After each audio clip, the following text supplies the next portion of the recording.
Well, hello everyone, and welcome to the Fountainhead Reading Discussion Group. My name is Ben Baer. I'm coming to you live from the Ayn Rand Institute in California. Would like to start out with a few announcements about the purpose and the nature of this group. And once I'm done with that, my colleague Keith Lockitch is going to join me, and we'll start digging into this first section of Ayn Rand's great work, The Fountainhead, the first 8 chapters, which I hope many of you in attendance have had the chance to read. So I'll start by saying that if you are watching this right now on one of our social media channels, if you're watching on Facebook or on YouTube, we're glad to have you there. But if you want to be able to participate more actively in this discussion, say by asking questions or by commenting in a way that we can interact with you, the best way to do that is to participate through Zoom. On the screen here, you'll see a URL, a link where you can register for our Zoom broadcast. You should be able to get in within just a couple of minutes. And that way you're going to be able to send us questions and make comments in the chat. For those of you who are in Zoom, I'm going to give you a few instructions on how to do that in just a minute. Otherwise, I also want to tell you about one of the big reasons we're doing these reading groups is to, we know that a lot of people are at home right now. We know you're looking for things to read and think about and maybe even work on.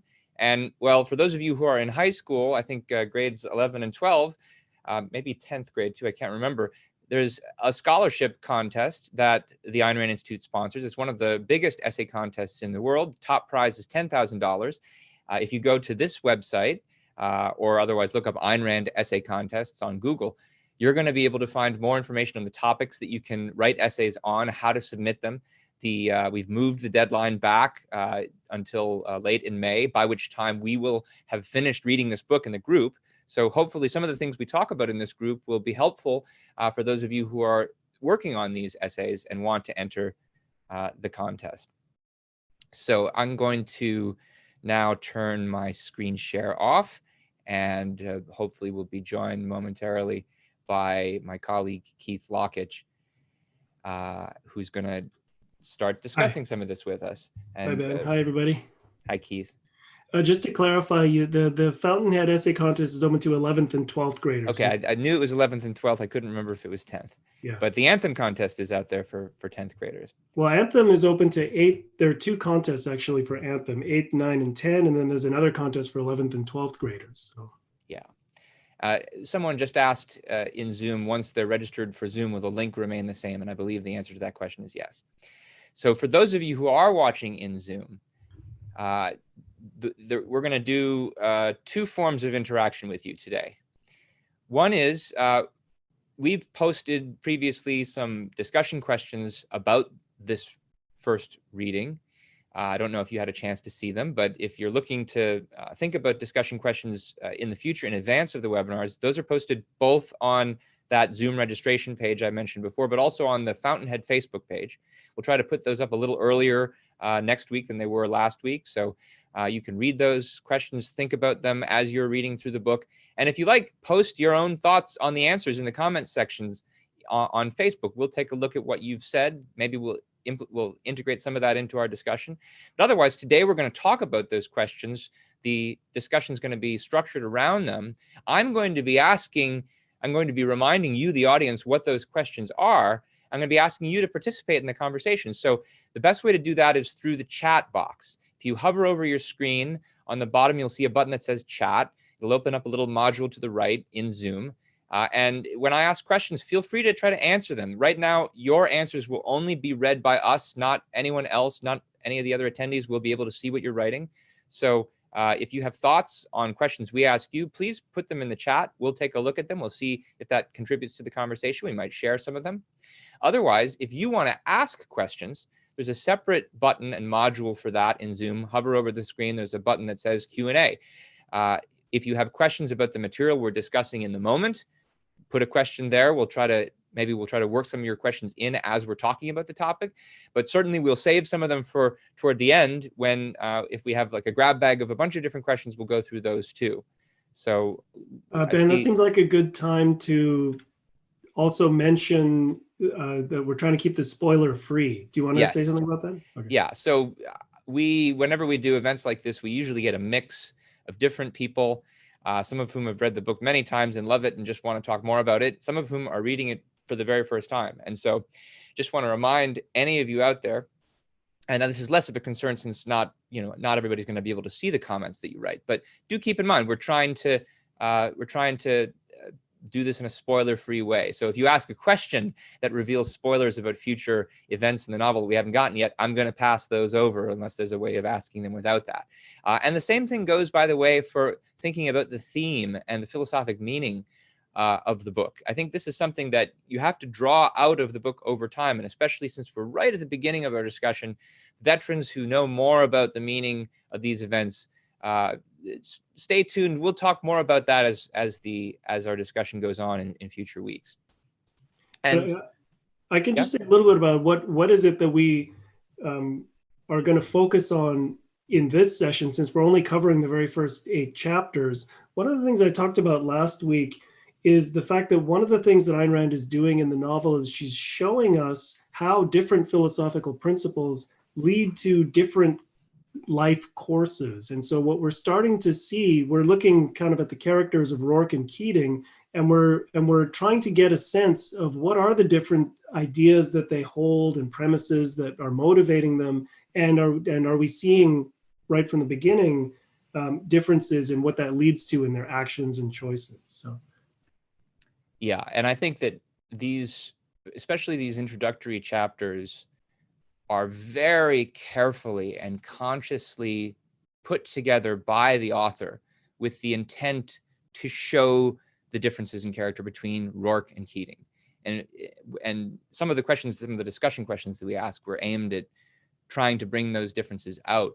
And sometimes within the scope of a single chapter, you'll see the most relevant comparisons being made along the exact same dimensions. These are, I think, some of the chapters that she worked the hardest on, took the longest time to write. Things toward the end of the book she wrote more quickly. And you can really see that coming out in the way that she crafted it. So let's dive right in. I want to start with a question that we actually didn't ask in advance. We didn't post it in advance.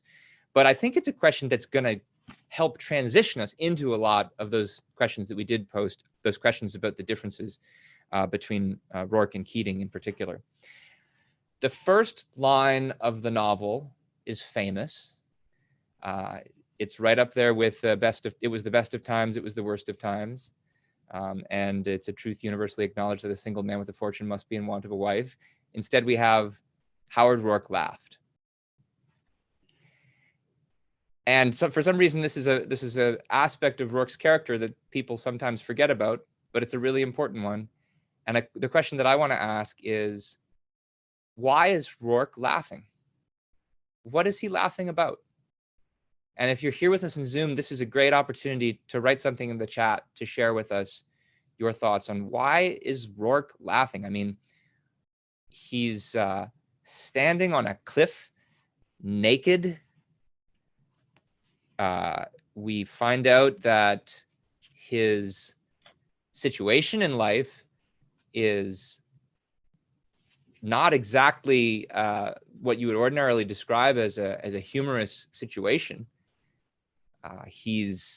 We find out that he's just been expelled from school, from architecture school, the school that, and this is the field that he's studying to pursue a career in, but he's been expelled.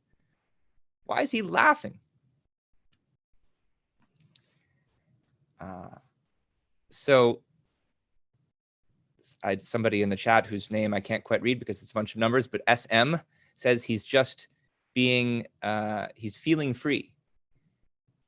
I think that's right. He's feeling free from something. But what is he feeling free from? Meryl in the chat says he's not devastated by his expulsion. That's clearly true, but why not? Jay says, since the mind can overcome anything, the troubles in life can be amusing.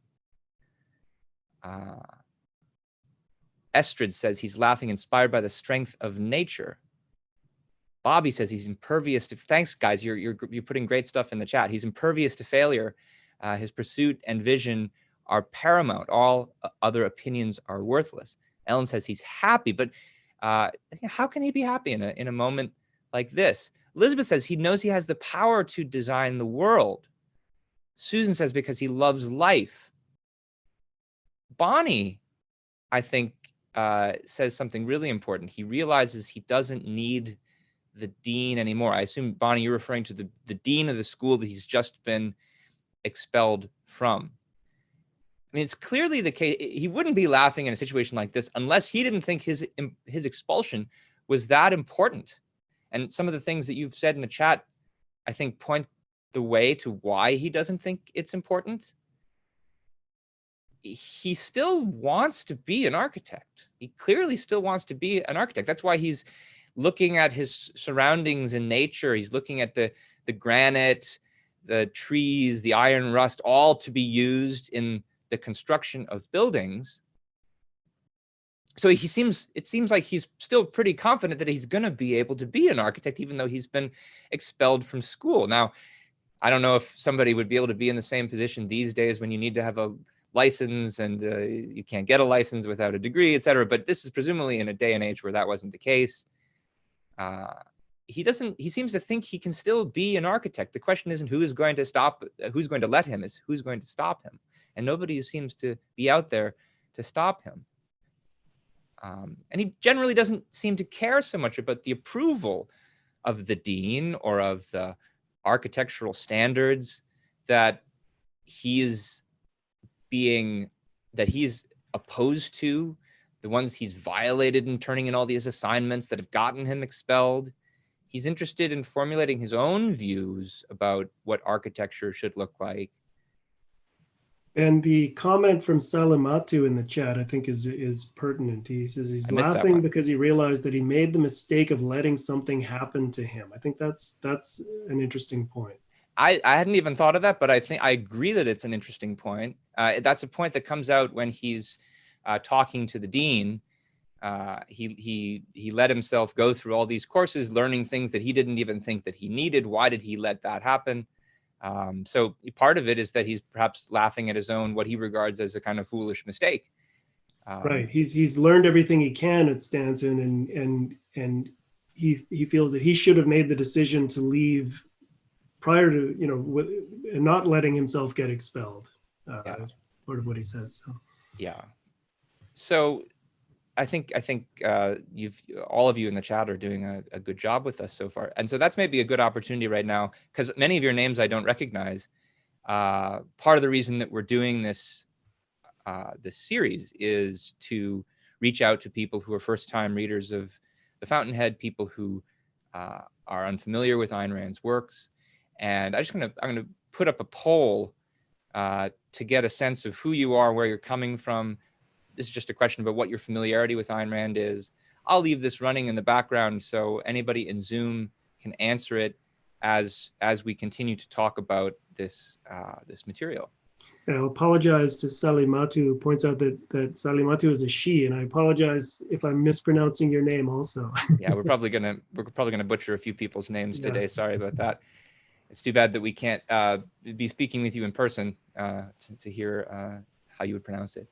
But so Keith, I think this question about what Roark regards as important and what he doesn't regard as important it's a good transition now to the next thing we wanted to talk about. One of the discussion questions we did post about how Roark's and Keating's reasons for wanting to be an architect differ. And I think you were going to say that, talk a little bit about that, but we can ask people in the chat too about it as well. Yeah. So what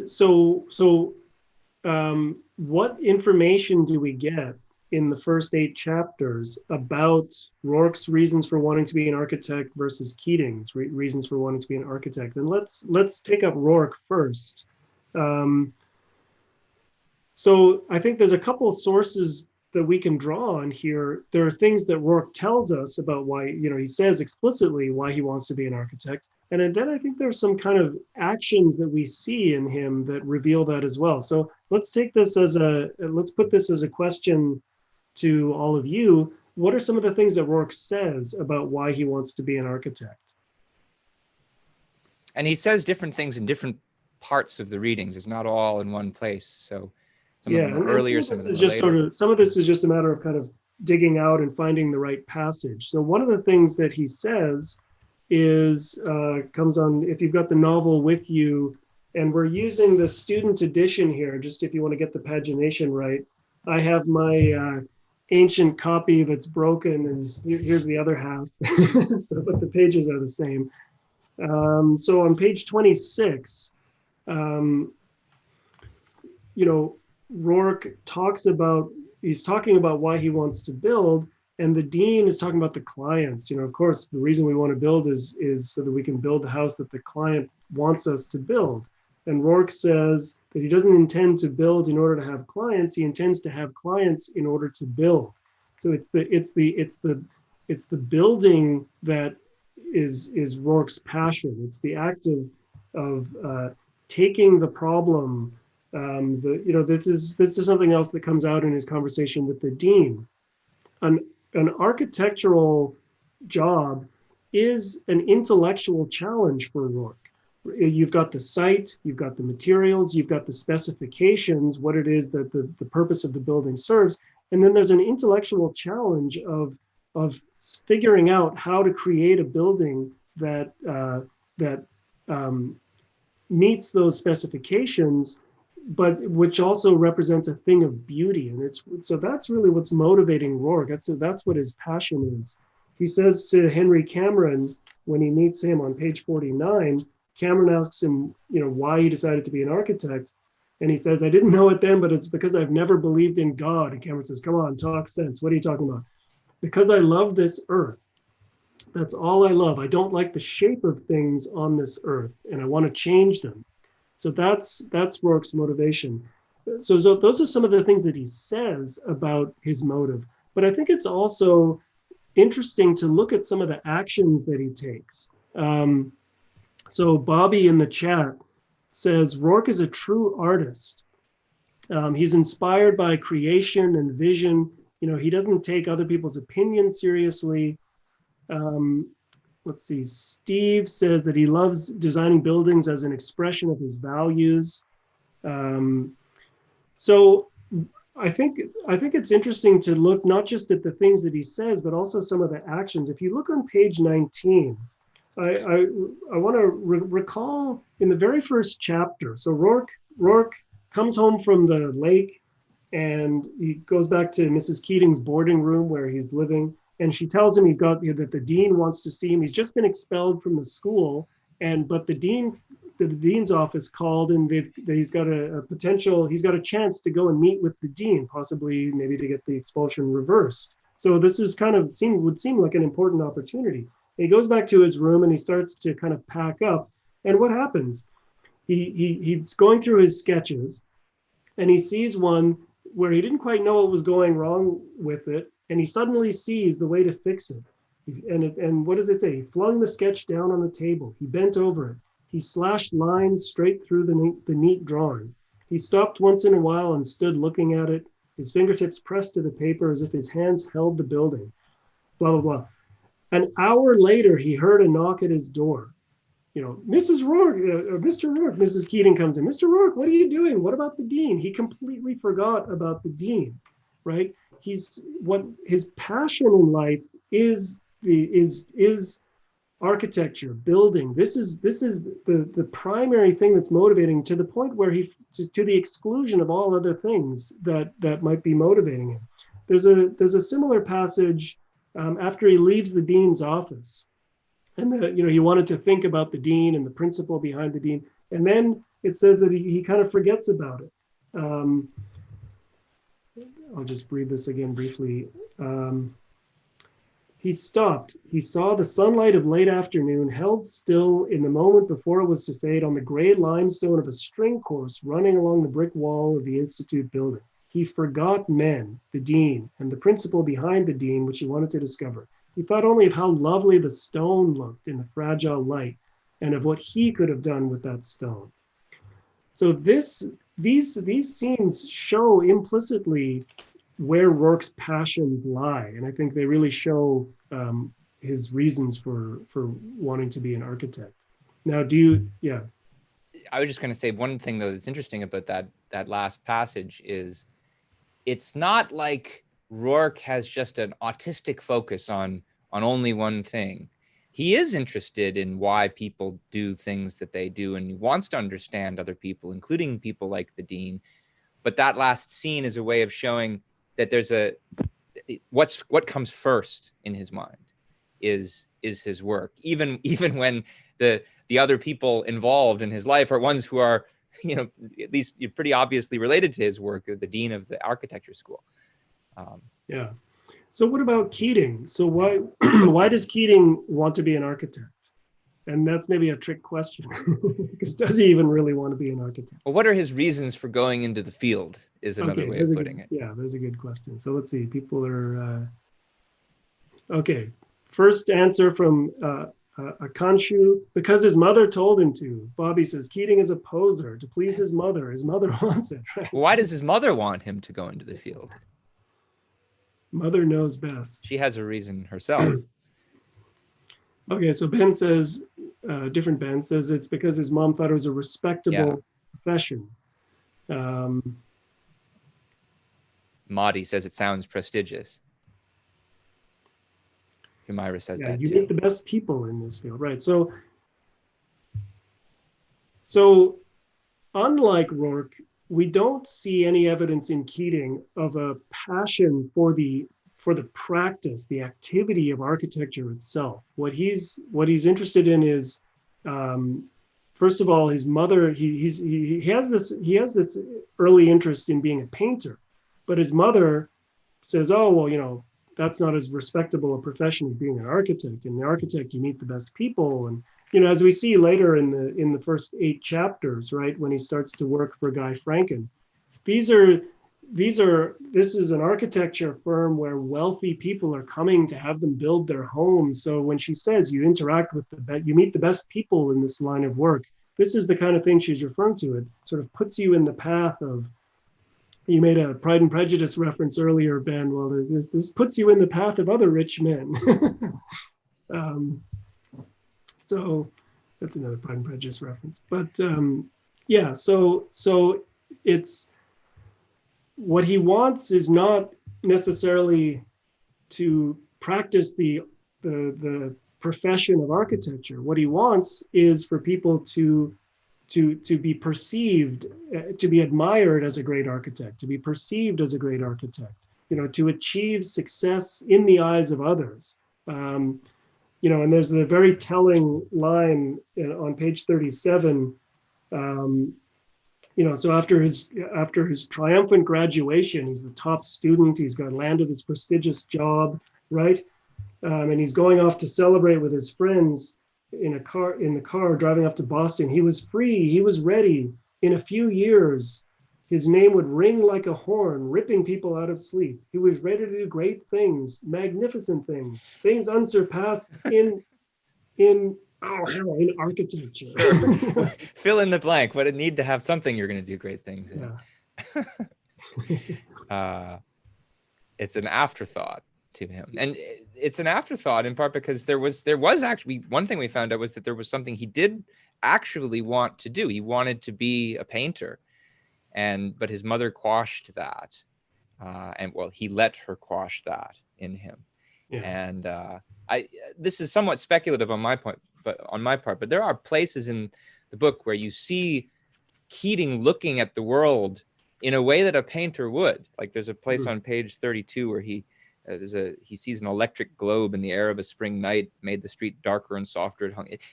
There's other passages like that later where Keating's looking at the world. He looks at the world like a painter would. So there's something in his soul that wants to do that, but he's suppressing it. I mean, in Ayn Rand's writing style, she often has very visual descriptions. Do you think that there's evidence that, particularly when she's describing things that Keating sees, that there's a difference there? That's interesting. There's a few places where it's clearly coming from Keating and where there are descriptions like that. There's a few more later, even in this reading where he's meeting with Katie. But that is somewhat speculative. Yeah, on my part. It's an interesting idea. So So I think already we're starting to see, we're starting to see really big differences between these two characters. So there's differences in their reasons for going into the field. This is a difference in their souls. We said before that the theme of the book, at least as Ayn Rand described it, was individualism versus collectivism, not in politics, but in man's soul. We're starting to inch our way into the meaning of that theme when we see the different reasons of these two main characters. And one question to be thinking about as we go through this is, well, which one of those souls is the individualist soul? Which one is the collectivist soul? What does that mean? How would you conceptualize the difference between the reasons that Roark and Keating have? But the way that they look differently on the inside is something that we as readers have a privilege of accessing. There's also the story of how people in the actual story see these characters differently.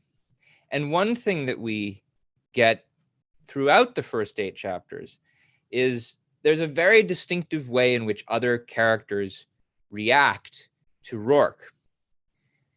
Sometimes you hear this reaction from Keating, sometimes from just people on the street, but people on the street and people that Roark comes in contact with feel uncomfortable in his presence. They feel threatened in a way by his presence. And one of the questions that we asked, one of the discussion questions that we posted was, why do you think that is? Why do they feel so uncomfortable? Why do they feel threatened? And do you think this makes sense? Is it a good reason? Do they have a reason, a good reason to feel threatened? And so that's something I'd be interested to hear about from people in the chat again. Why do they feel so threatened by Roark? And is it a good reason? And I'll just... threatened and even there's an element of resentment sometimes. So Steve in the Q&A was asking, why does he sometimes arouse resentment in strangers? And we're already getting a number of people commenting on this.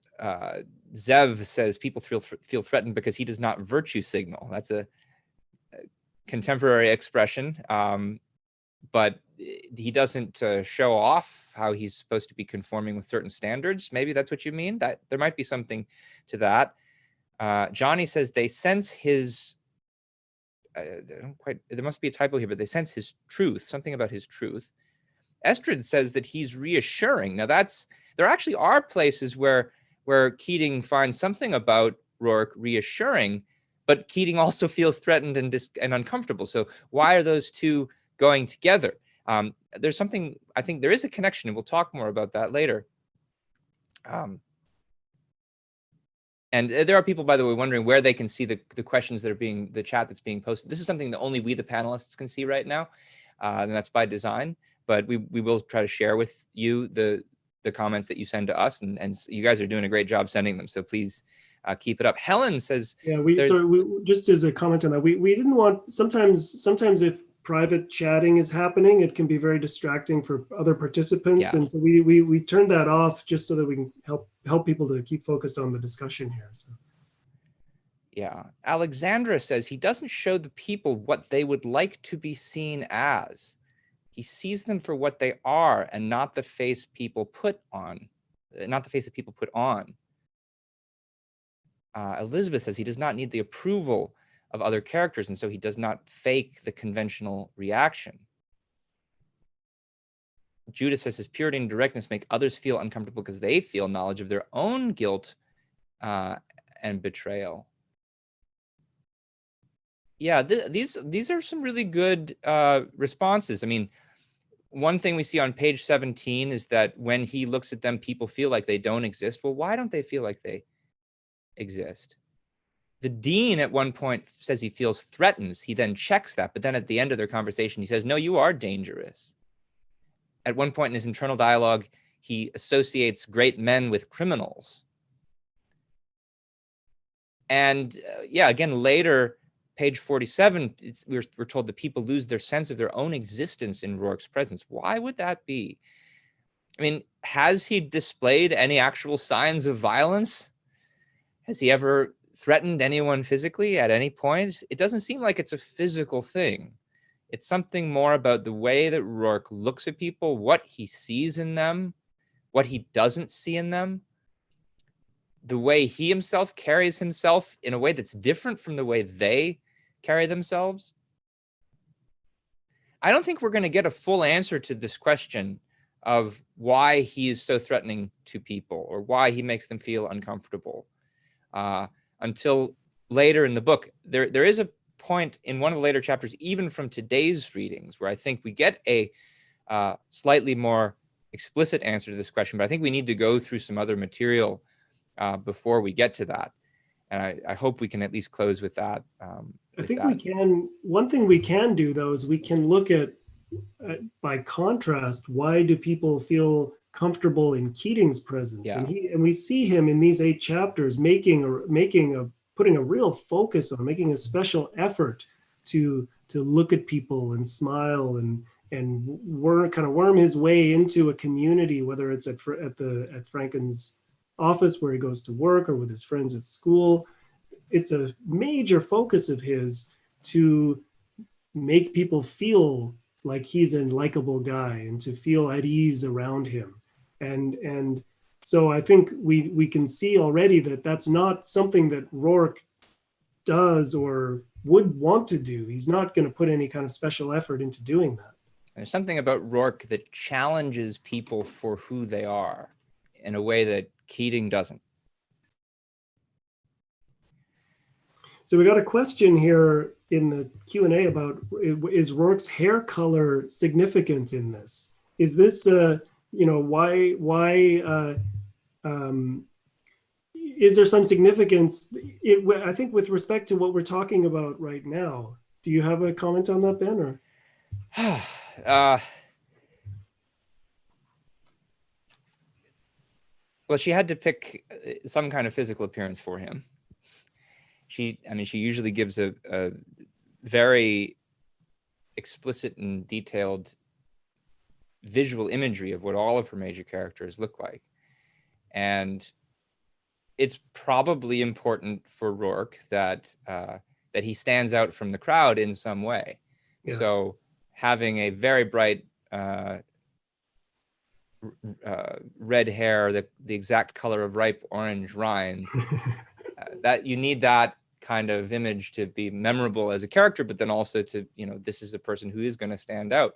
I don't think that she thought that everybody who had this color hair had Roark's character, but or that if you want to be an individualist, you need to go and dye your hair orange. Right. Yeah. So I think you wanted then to talk more about the some of the differences between them, both in regards to, there's a way of looking at their character through the lens of their reactions, as you mentioned before. And chapter 3 is especially interesting in this regard. It's one of the chapters I was thinking of the most when I said some of these chapters are so carefully crafted in a way that they bring out a contrast in regards to the exact same issue along the same dimension. And I think you really see that in chapter 3 because it's both of them are going to work for the first time. They're both going to their first day of work or trying to get a job. They're both going into an office building where there's an architecture firm. But the way they do this and what happens to them as they go, through the front door and what they're thinking about is very different. And I think, Keith, you wanted to bring out some of these differences. There's I think, I don't know, I don't recall if we're explicitly told this, but I think it might be that it's the first time that either of them have actually gone to New York. So they're going to New York to pursue their jobs, but this is also the first time they're in the city. And it's worth saying that New York had a kind of special place in Ayn Rand's heart, because it was the center of culture and finance and the world and because the buildings of New York, the skyscrapers, she viewed as representing such a monumental human achievement. So what happens when Keating and Roark both go to New York? I guess this is the question that we put as a discussion question, so people can try to answer this. Let's talk about Keating first. What is it when Keating arrives in New York? So this is the start of chapter 3. what is notable about what he observes and how he what he's like on the first day of the job. Merrill says Keating is impressed by the glitz of the building. I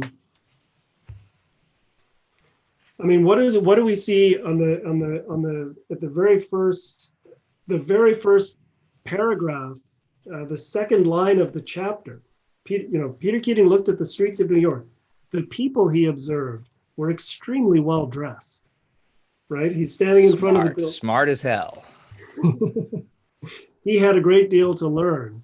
Learn about what? About architecture? No, about how to dress and how to, about what your appearance should be like if you want to be one of the, citizens of New York, right?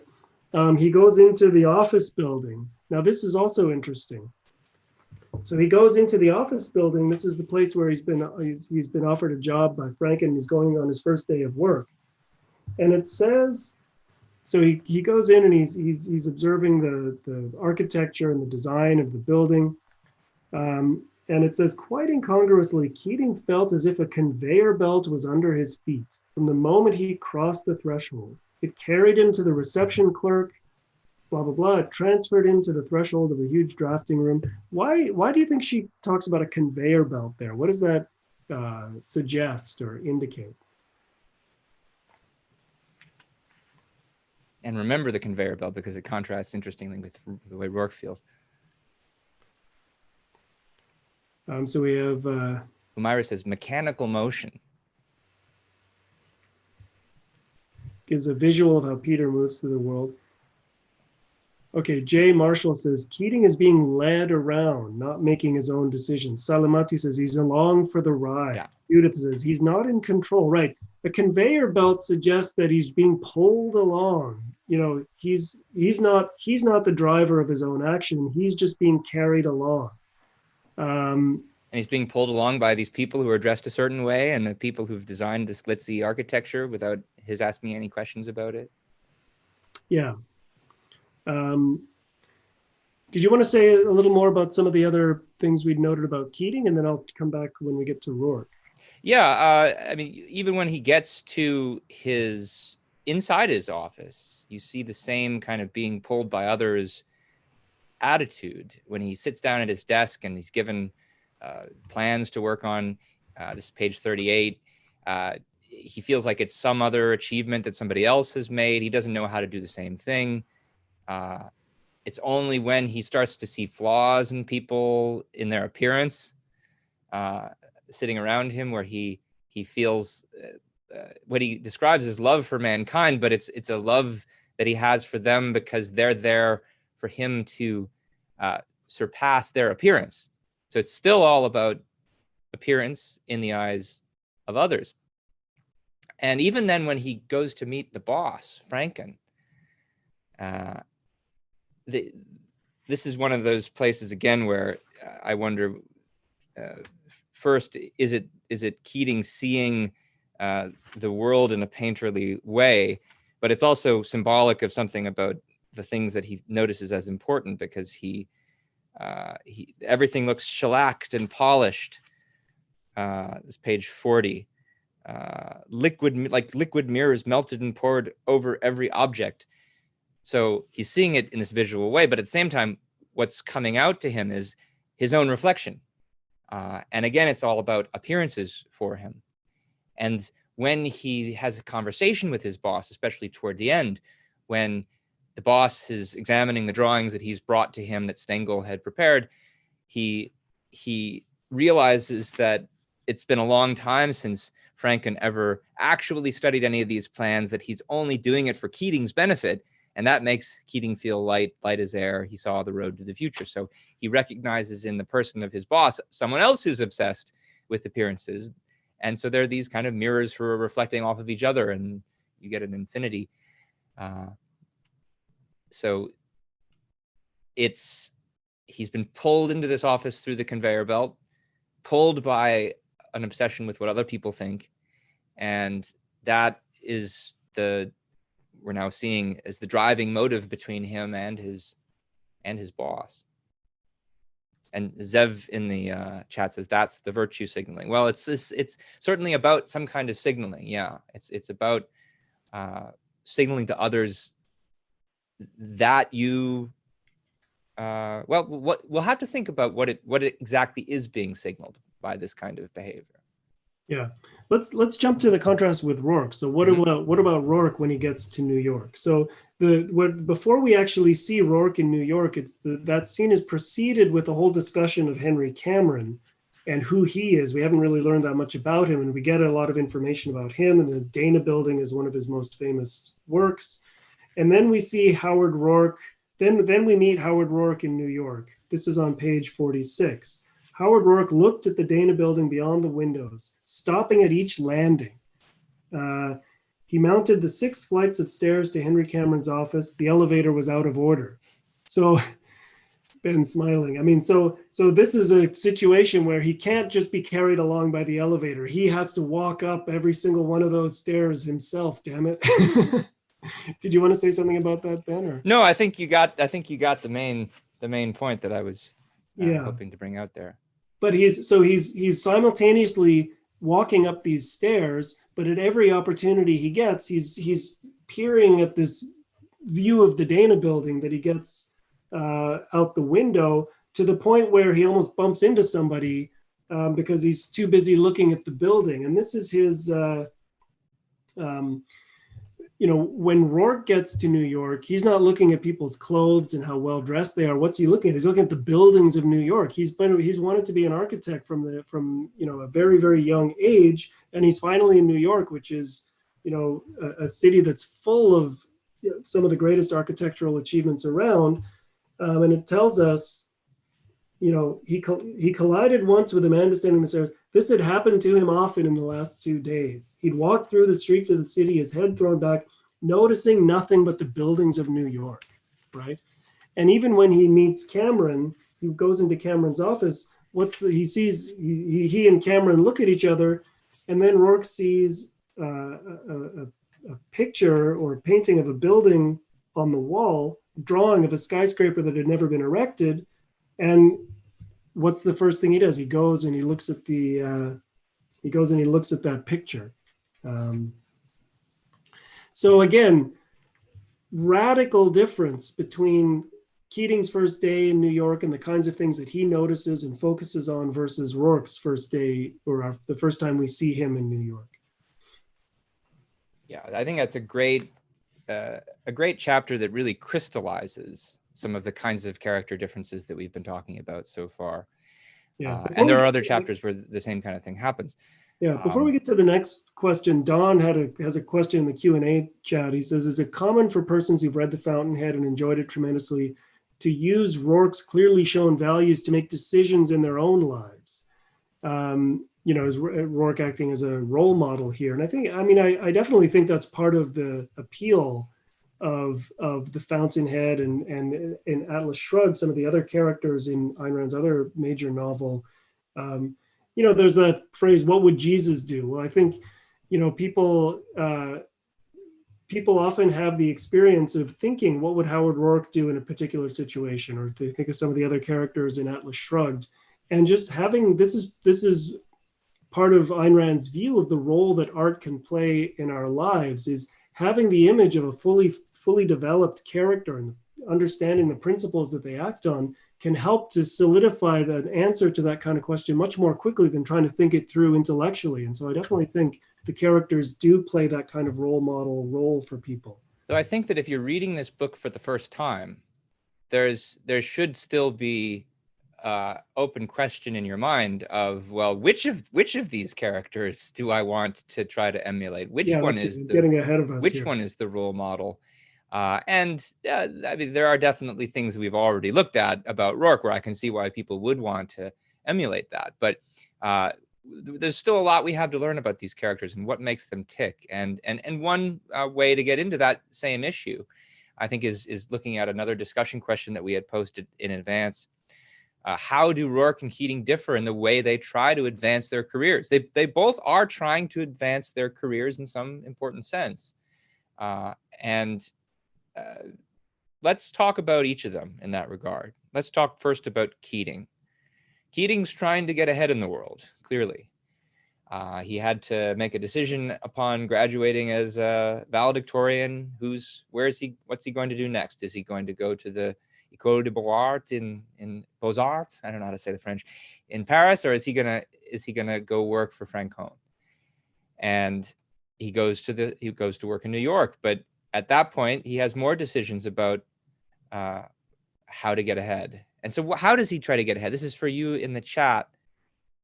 What's his MO here? What's his strategy for working his way up the corporate ladder, in effect?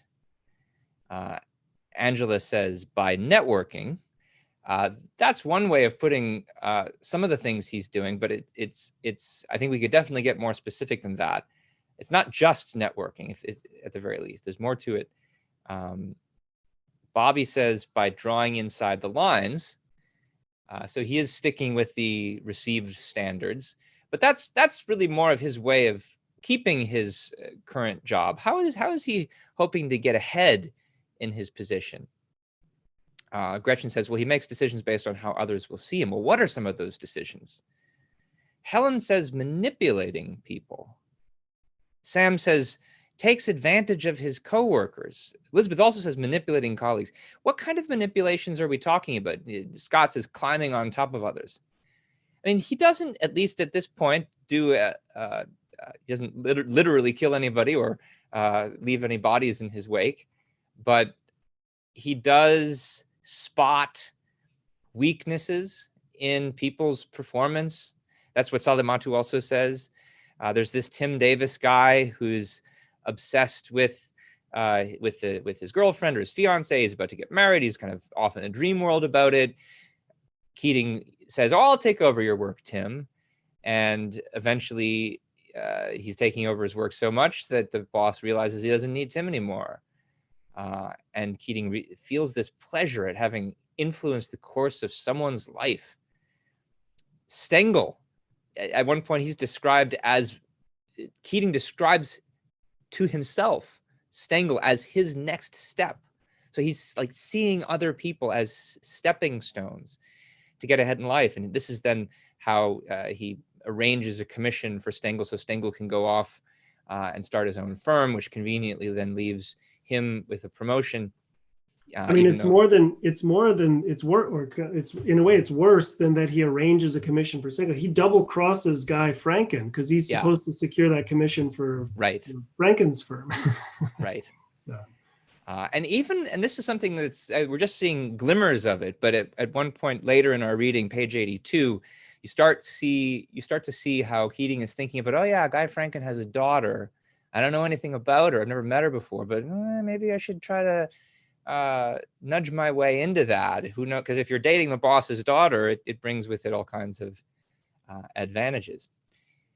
But even still, I mean, let me ask this of people in the chat: what is Keating not doing to advance his career? And it would be kind of an obvious thing that someone could do if they wanted to do better at work. But what's he not doing?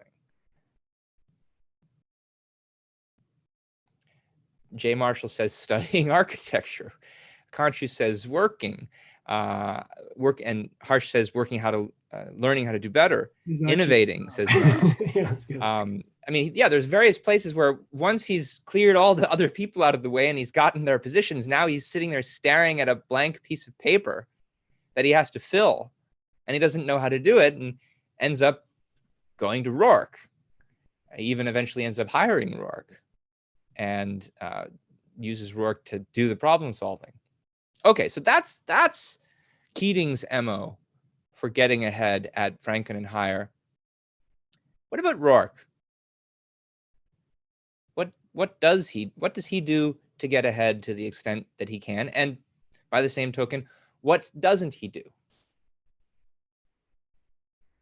Let's actually start with what he doesn't do, because there are places in the reading where Roark is actually offered the opportunity to get ahead in certain ways, but he doesn't take it. What are some things he doesn't do? Stephen says he doesn't compromise his morality. Well, it's an interesting question what this has to do with morality. There's something he's not compromising. He's certainly not compromising his aesthetic standards. Gretchen says he won't betray his own values. Mahdi says he doesn't change his buildings. So yeah, I think these are important points. You see it come up in several places. You see it come up actually first with of all people, Cameron. Cameron is this uncompromising architect of integrity who himself hasn't compromised, but he feels like he's paid a tremendous price for it over the course of his career. And he keeps saying to Roark, sell out now, compromise. And Roark doesn't want to do it, even knowing the road to hell that he's about to go through. Even at the end, after the end of the reading, Cameron offers him a letter of reference to get a job, and he won't take it. Of course, when he does take a job with Franken, because Keating comes to hire him, because Keating needs him, he insists that he's going to take the job, but only at the price of not having to do any aesthetics. Only if he doesn't have to do any of the front-facing design, he'll work on the engineering aspect of things. And then, of course, when Franken comes to him, when Keating's out at the office and says, hey, I want you to do this quasi-modern building that sort of looks like some of the stuff that Cameron did, but I want you to compromise on it. Keating says, I can't do it. And that's when he then gets fired. So he has the opportunity to, butter up Franken, just like Keating's been doing, but he doesn't take it. And I think it's worth pointing out that the very first thing the first opportunity he passes up is the dean's offer to come back to the school. If you wait a year, maybe if you're willing to compromise, don't be so mean to old Professor Peterkin, maybe we'll let you back. And he doesn't want that. He's decided that he's gotten everything he can. He's learned everything he can about architecture from Stanton. But he also knows that he has more to learn. So go ahead, Ben. What does he do? Yeah, well, SM in the chat says he builds honestly. And Johnny says he serves his own function. And I mean, that's and a way Marshall says he seeks out a mentor. So Bobby says he seeks out Cameron, even though Cameron is viewed by everybody as a drunken has-been, and he by Roark's judgment, he's decided that that's the person that he can learn from. The things that he didn't learn at Stanton, the things that he still needs to learn, he knows that he can get them there. And Cameron says to him as he's flipping through his drawings, God, what are you doing here? You have this brilliant idea and then you have to go ruin it. Don't you know how much you have to learn? And what does Roark say? Yeah, that's why I'm here. And one of the reasons I've always found that interesting is because, well, we've been stressing up until this point that Roark looks at the world and at buildings first. He doesn't attach primary importance to people. But that doesn't mean that he doesn't think that he has something to learn from other people. He doesn't think that he knows everything. He doesn't think that he's figured it all out. He's got more growing to do. And he goes to the one person he thinks he knows he can get that from, leaving everybody else aside. Now, Brian in the Q&A panel says, Franken said he once worked for Cameron. What do you think that was like? Well, we know that Cameron sometimes has to settle for having dolts, doing his drafting for him. Maybe it was something like that. Yeah. I mean, maybe Cameron started out with some promise, but so Keith, we're getting short on time. We have only about 7 minutes left. My thought is that we should skip the last question that we were going to talk about. Maybe I can wrap up with that summary quotation, though. Sure. And then maybe we should just leave a little bit of time for general Q&A. Yeah. Okay. So we were going to talk about a question about the differences in how Keating and Roark see and value other people. And some of what we were just discussing actually touches on that.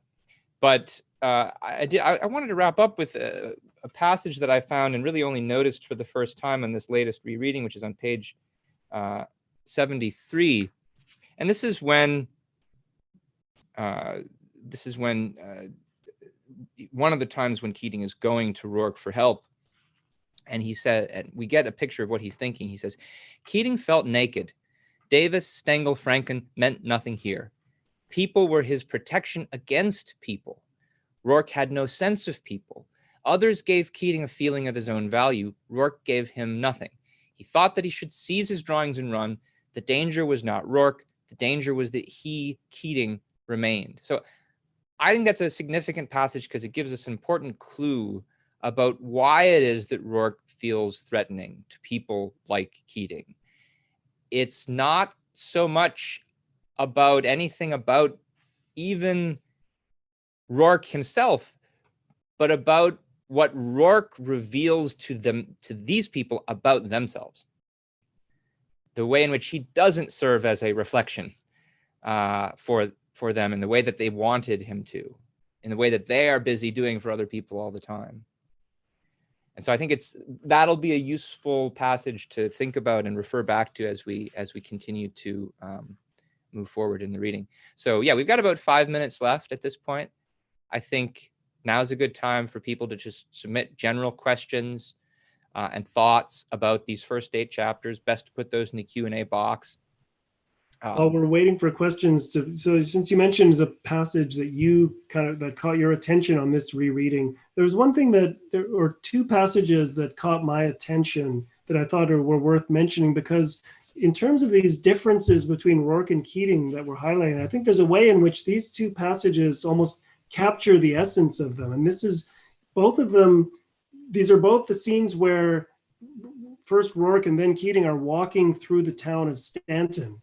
And on page 16, it says, people turned to look at Howard Roark as he passed. Some remained staring after him with sudden resentment. They could give no reason for it. It was an instinct in his presence awakened in most people. Howard Roark saw no one. For him, the streets were empty. He could have walked there naked without concern. So that's Roark walking through the streets of Stanton. Then on page 31, we have Peter Keating walking through the streets of Stanton. He wondered as he walked whether people were looking at him.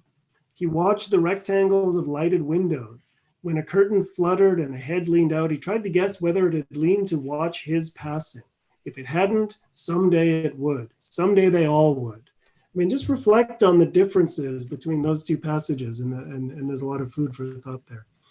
Okay, let's look at the Q&A. Walter, well, let's see. I think I want to say something about Brian's question. Okay. Brian says, some people say Roark in the later part of the novel is consistent with Rand's philosophy, but in the first part, he isn't. Do you think there's anything wrong with acting like Roark in the first part? Well, one question, Brian, here first is, well, what is Rand's philosophy? We haven't really figured that out at this point in the novel, so we'll have to keep thinking about what her philosophy is.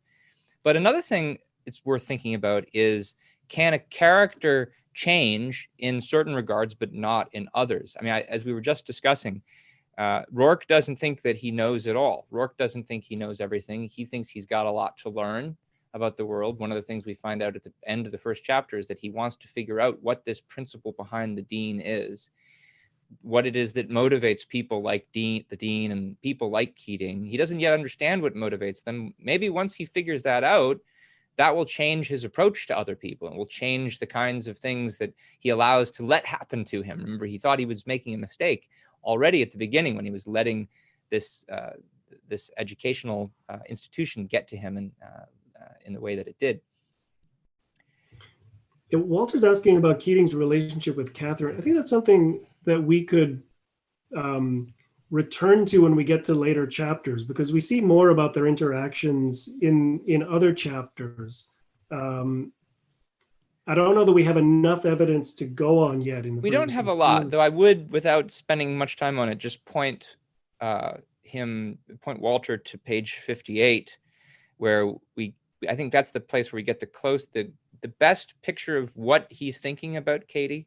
He did not know why her presence made him confess things unconfessed in his own mind. He did not know why the victory he came here to share had faded, but it did not matter. He had a peculiar sense of freedom. Her presence always lifted from him a pressure he could not define. He was alone. He was himself.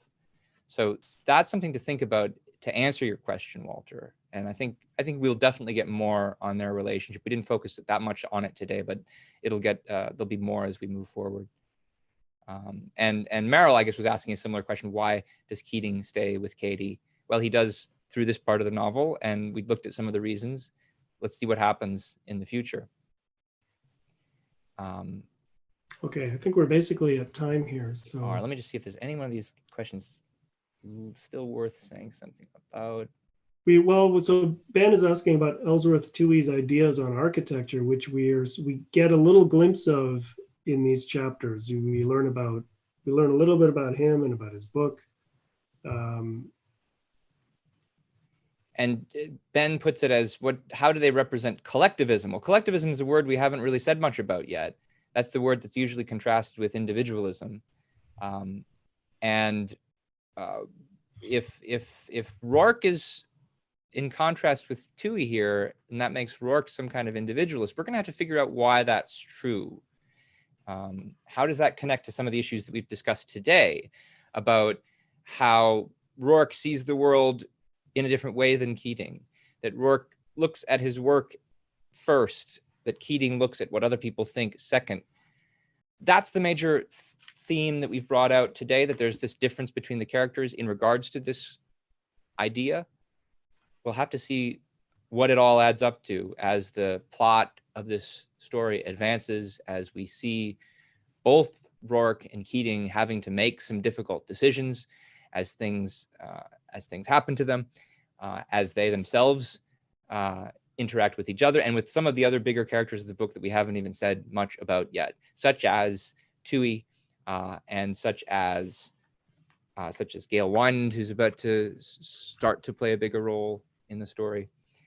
But I think we have to leave it there because we're out of time. I want to thank everybody who's attended today. You guys have done a great job contributing to the conversation, asking questions, contributing in the chat.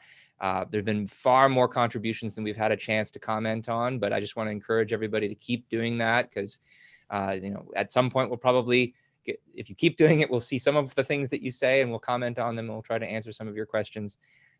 And we really appreciate your interest in all of this. And I guess let me just put up the screen again. Yeah, while you're doing that, I'll just say, if the reason we're doing this, we mentioned in the first session, we're doing this for a couple of reasons. One is we want to make content available for people who are, working from home, social distancing, especially for students and for teachers.